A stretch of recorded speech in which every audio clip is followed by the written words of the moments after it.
आज प्रधानमंत्री गुजरात में सोमनाथ मंदिर के शौर्य दिवस मना रहे हैं। अजीत डोभाल कह रहे हैं कि हमारे मंदिर तोड़े गए हैं, हमारे युवाओं को खड़ा होना चाहिए, हमें बदला लेना चाहिए। मैं आपको बता दूं कि अजीत डोभाल के दो बेटे हैं, दोनों पढ़े लिखे हैं, विदेश में रहते हैं और बिजनेस करते हैं। क्या डोभाल अपने बेटे को मंदिर तोड़ने वालों से बदला लेने के लिए अगली कतार में खड़ा करेंगे? इस पर ही बात करूंगा। और क्या प्रधानमंत्री सचमुच धार्मिक हैं? हाँ, ये बात तो है कि प्रधानमंत्री के राज में जब से नरेंद्र मोदी प्रधानमंत्री बने हैं, धर्मों का विकास हो रहा है। हिंदू धर्म का भी विकास हो रहा है, बुद्धिज्म का भी विकास हो रहा है। अभी हाल ही में उन्होंने भगवान बुद्ध से जुड़े जो अवशेष थे उनको दिल्ली में लाया। उस दिन पूरा दिन उन्होंने बुद्धिज्म को दिया। वो गुरुद्वारा भी जाते हैं, वो विदेश जाते हैं तो मस्जिद भी जाते हैं। तो इसका मतलब है कि वो सभी धर्मों को मानते हैं। और जो गुरुद्वारा भी जाए, मस्जिद भी जाए, मंदिर भी जाए, बुद्ध विहार भी जाए, और वो तो चर्च भी जाते हैं, तो क्या मतलब है? क्या वो धार्मिक हैं या वो मेरी तरह हैं, मैं सब जगह जाता हूं? और अगर उनके जैसे वो सभी धर्म को मानते हैं तो उनके समर्थक मस्जिदों पर हंगामा क्यों करते हैं? उनके समर्थक उनको हिंदू हृदय सम्राट क्यों कहते हैं? वो तो संवैधानिक पद पर हैं, सभी धर्मों का बराबर सम्मान और आदर करते हैं।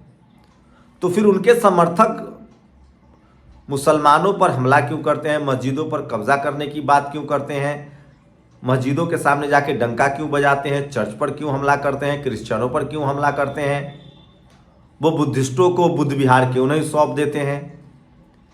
एक आरटीआई लगानी चाहिए जो प्रधानमंत्री नरेंद्र मोदी के बारे में, कि वो धार्मिक हैं तो वो अपने घर में सुबह शाम कितना देर पूजा करते हैं अपने निजी जीवन में, या सिर्फ धर्म का वो इस्तेमाल अपने प्रोफेशन यानी राजनीति के लिए कर रहे हैं।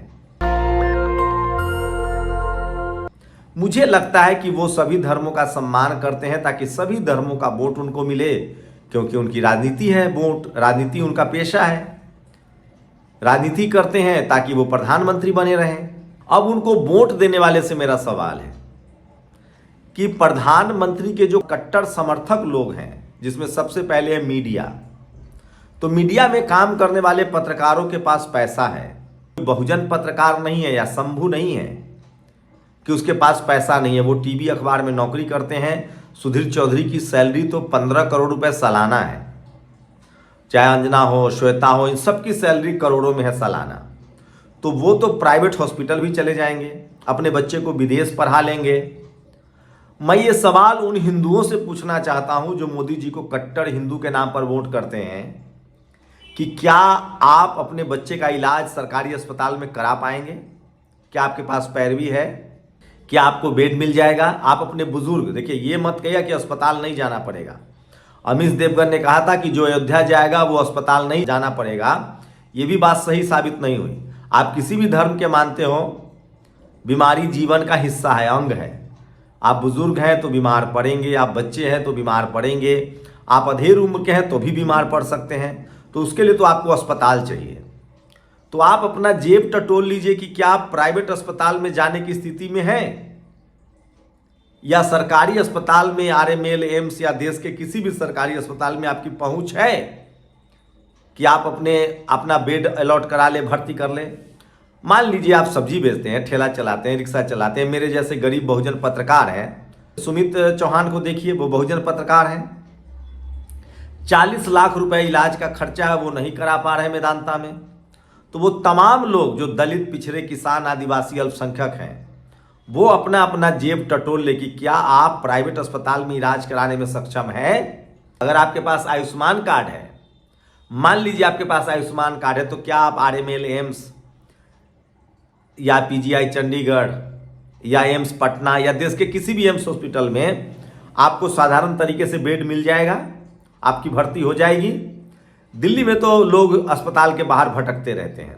तो आप प्राइवेट अस्पताल जा सकते हैं, प्राइवेट हॉस्पिटल जा सकते हैं, या सरकारी अस्पताल में बेड अलॉट करा सकते हैं। आपकी हैसियत है, ये आप देख लीजिए।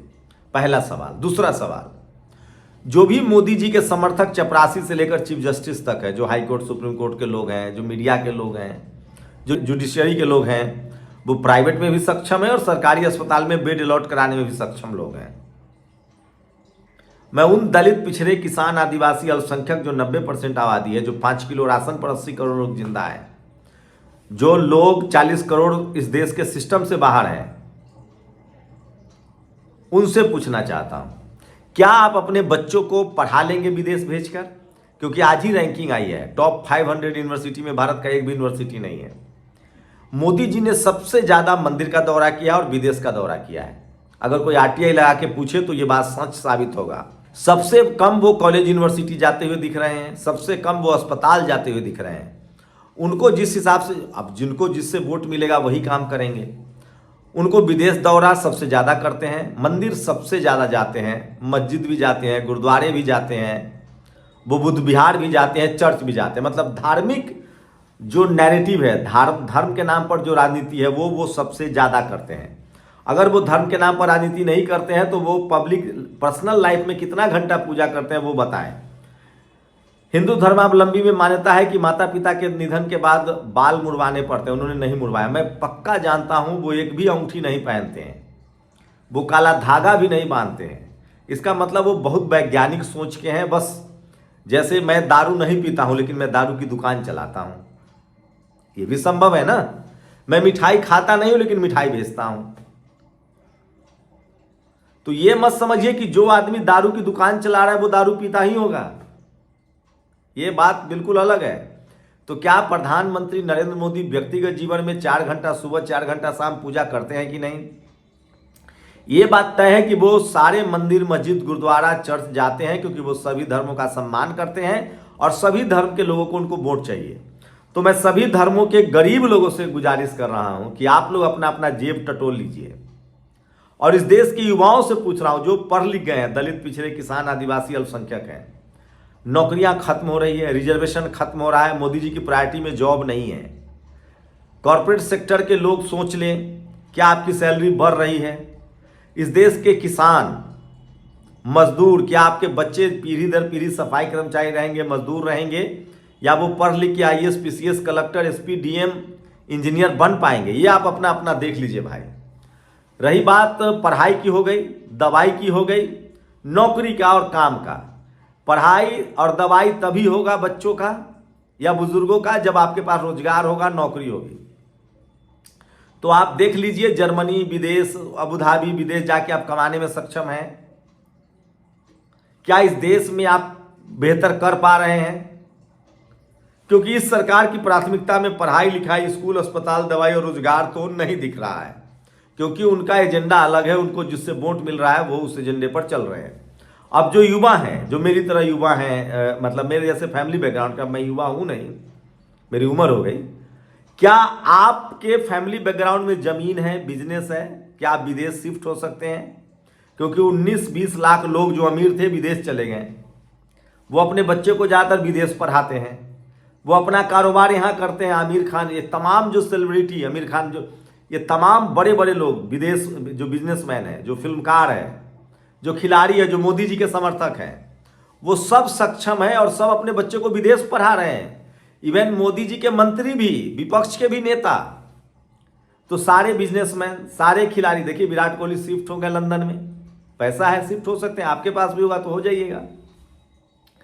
तो इस देश के 90% लोग, खासकर दलित, पिछड़ा, किसान, आदिवासी, अल्पसंख्यक से मेरा सवाल है कि अगर आप धर्म के नाम पर मोदी जी को वोट देते हैं तो क्या आप सक्षम हैं स्कूल अस्पताल अफोर्ड कर देंगे? प्राइवेट स्कूल, प्राइवेट अस्पताल, या सरकारी स्कूल, सरकारी अस्पताल, क्या आप विदेश जा सकते हैं? अगर वो ऐसा कर पाते तो धीरेन्द्र शास्त्री के यहाँ नंबर नहीं लगा रहता, लाइन नहीं लगा रहता बीमारी दूर करवाने के लिए। मैं फिर कह रहा हूं, इस देश के 90% लोग न तो विदेश अफोर्ड कर सकते हैं, न स्कूल, अस्पताल, पढ़ाई लिखाई, दवाई। 80 करोड़ लोग तो 5 किलो राशन पर जिंदा है। इसका मतलब है कि प्रधानमंत्री नरेंद्र मोदी धर्म के नाम पर वोट राजनीति करते हैं, सभी धर्मों का सम्मान करते हैं, धर्म के नाम पर उनको वोट मिलता है। तो सभी धर्मों के मानने वाले जो गरीब लोग हैं वो देख लें कि आपको स्कूल जाने वाला प्रधानमंत्री चाहिए, अस्पताल रोज रोज जाने वाला प्रधानमंत्री चाहिए, रोजगार की बात करने वाला प्रधानमंत्री चाहिए, या आस्था के नाम पर राजनीति करने वाला प्रधानमंत्री चाहिए। और आरटीआई लगा के पता करना चाहिए कि प्रधानमंत्री ने सबसे ज्यादा मंदिरों का दौरा किया, धर्म का विकास किया, फिर विदेश दौरा किया, स्कूल अस्पताल के दौरे उन्होंने कितने किए। ये एक बड़ा सवाल है। हमारी कोशिश होती है और इस देश के पढ़े लिखे युवाओं से, क्या आप सक्षम हैं?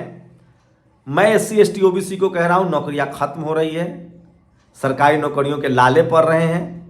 बिजनेस आपका बैकग्राउंड नहीं है तो आप सफल नहीं हो पाएंगे। 3 पीढ़ी लगती है बिजनेस में, और उसके लिए भी आजकल जमीन है कि नहीं। अब आप एक साधारण नौकरी करके शहर में जमीन नहीं खरीद सकते हैं, घर नहीं बना सकते हैं। IIT IIM में, अब भारत वाले में भी बच्चों को पढ़ा नहीं सकते, 1 करोड़ रुपए चाहिए। तो आप लोग अपना अपना देख लीजिए। प्रधानमंत्री जी को चूंकि वोट मिलता है तो वो सभी धार्मिक धर्म का विकास कर रहे हैं, धार्मिक विकास कर रहे हैं। क्या रोजगार, पढ़ाई लिखाई, स्कूल अस्पताल, दवाई की प्रधानमंत्री बात कर रहे हैं? ये बड़ा सवाल है। आप लोग सोच के हमें कमेंट करके बताइए। मैं प्रधानमंत्री जी के साथ हूं। प्रधानमंत्री जी को पता है कि हमें धर्म के नाम पर वोट मिलता है तो वो सभी धर्मों का सम्मान करते हैं, सभी धर्मों का विकास कर रहे हैं। वो मंदिर भी जाते हैं, मस्जिद भी जाते हैं, वो गुरुद्वारे भी जाते हैं, गिरजाघर भी जाते हैं, वो बुद्ध विहार भी जाते हैं। लेकिन उनके समर्थक जो हैं वो लगातार देखने को मिलता है। तमाम जो हिंदू संगठन हैं वो मुसलमानों से, तो सिखों, कभी सिखों पर हमला होता है, मुसलमानों पर हमला होता है। सिखों का नरसंहार हुआ इस देश में, मुसलमानों पर न हमला होता है, क्रिश्चियनों पर हमला होता है, ईसाइयों पर हमला होता है। ये बड़ी बात है। तो उनके समर्थक धार्मिक कट्टर है, उनको मंदिर के अलावा कुछ नहीं चाहिए। धीरेन्द्र शास्त्री, राम भद्राचार्य, ये तमाम, शिल्पा शेट्टी, अमिताभ बच्चन, अक्षय कुमार, इन सबको हिंदू राष्ट्र चाहिए। लेकिन प्रधानमंत्री तो सभी धर्मों के सम्मान करते हैं, सभी का आदर करते हैं। तो इसका मतलब है कि इनके जो प्रधानमंत्री हैं, इनके जो आइडियल हैं, वही इनकी बात नहीं मान रहे हैं। और जो गरीब लोग हैं वो धार्मिक कट्टर बने हुए जा रहे हैं, उनके ऊपर FIR हो रहा है, जेल जा रहे हैं। वो पिंकी चौधरी तलवार बांटने में जेल चले गए। वो एक बरेली का लड़का, ठाकुर साहब का बेटा, वो भी भागा भागा फिर रहा है। तो आप देख लीजिए कि आप अपने बच्चों को पढ़ा पा रहे हैं, विदेश में पढ़ा पाएंगे? क्या आप प्राइवेट अस्पताल में इलाज करा पाएंगे? क्या सरकारी अस्पताल में बेड मिल पाएगा? क्या आप अपने बुजुर्गों का इलाज करा पाएंगे? क्या आप बिजनेस कर पाएंगे? कर पा रहे हैं? क्या आपके पास जमीन जायदाद संपत्ति है? ये सब आप देख लीजिए। मेरी जानकारी के हिसाब से इस देश के 90% लोगों के पास सिर्फ 10% संसाधन है, और 10% लोगों के पास 90% संसाधन है जो सबसे ज्यादा मोदी मोदी करते हैं। उन्हीं को ज्यादा हिंदू राष्ट्र चाहिए। तो मोदी जी मुझे अच्छे लगते हैं, सभी धर्मों का सम्मान करते हैं। लेकिन कोई RTI ला के पूछे कि उन्होंने धार्मिक आयोजनों में कितना दौरा किया? प्रधानमंत्री हैं, उनका जीवन सार्वजनिक है, और वो पर्सनल लाइफ में, जैसे हम नहाते धोते हैं, उठते बैठते हैं, सोते हैं, वैसे सब लोग, मैं जानता हूं इस देश में पर्सनल लाइफ में भी लोग पूजा करते हैं। तो वो कितना घंटा पूजा पाठ करते हैं, ये भी एक सब। और किस धर्म के वो अनुयायी हैं, क्योंकि उनके समर्थक जो कट्टर अनुयायी है वो तो सिर्फ अपना धर्म की बात करते हैं। तो ये तमाम सवाल है। वैसे आपको बता दूं कि भारत में 500 जो टॉप यूनिवर्सिटी है उसमें एक भी यूनिवर्सिटी नहीं है। अब AI का ज़माना है, आपके पास IIT IIM है। अगर आपकी ज़िंदगी, अगर आप सरकारी स्कूल में पढ़े शुरुआत में तो बाद में आप मजदूरी करेंगे, और शुरुआत में प्राइवेट स्कूल में पढ़े तो बाद में IIT IIM का मजा लेंगे। तो खासकर इस देश में जो गरीब लोग हैं, 90% आबादी जो गरीबों की है, उनके अब मुश्किल दिन आने वाले हैं, क्योंकि उनके लिए कोई अब मौका दिख नहीं रहा है। जमीनें खरीद नहीं सकते हैं, व्यापार शुरू नहीं कर सकते हैं। आपको सिर्फ सस्ता मजदूर बन के रहना है। अब आप विदेश भी नहीं जा सकते हैं, जिस तरह से ध्रुवीकरण हो रहा है। पहले था कि मजदूर विदेश चला जाता था तो 1 लाख 1.5 लाख रुपए, जर्मनी चला गया तो 5 लाख रुपए, अमेरिका चला गया तो 2-3 लाख रुपए। इसलिए पंजाब में अमीरी आई, मिडिल ईस्ट चले जाते थे। अब उसकी भी संभावना कम है। सनकी लोगों की कमी नहीं है। पुतिन देखिए, चीन देखिए, ट्रंप देखिए। तो प्रधानमंत्री का जो धार्मिक आयोजनों में लगातार शामिल होना होता है वो अपने पॉलिटिकल वजहों से करते हैं, क्योंकि उनको सभी धर्मों का वोट चाहिए।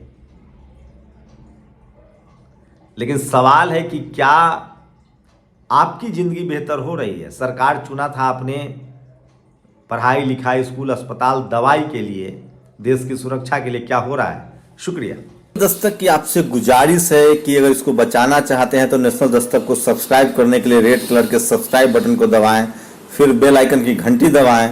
नेशनल दस्तक को बचाने के लिए बहुत जरूरी है कि हर खबर को शेयर करें, लाइक करें, कमेंट जरूर करें।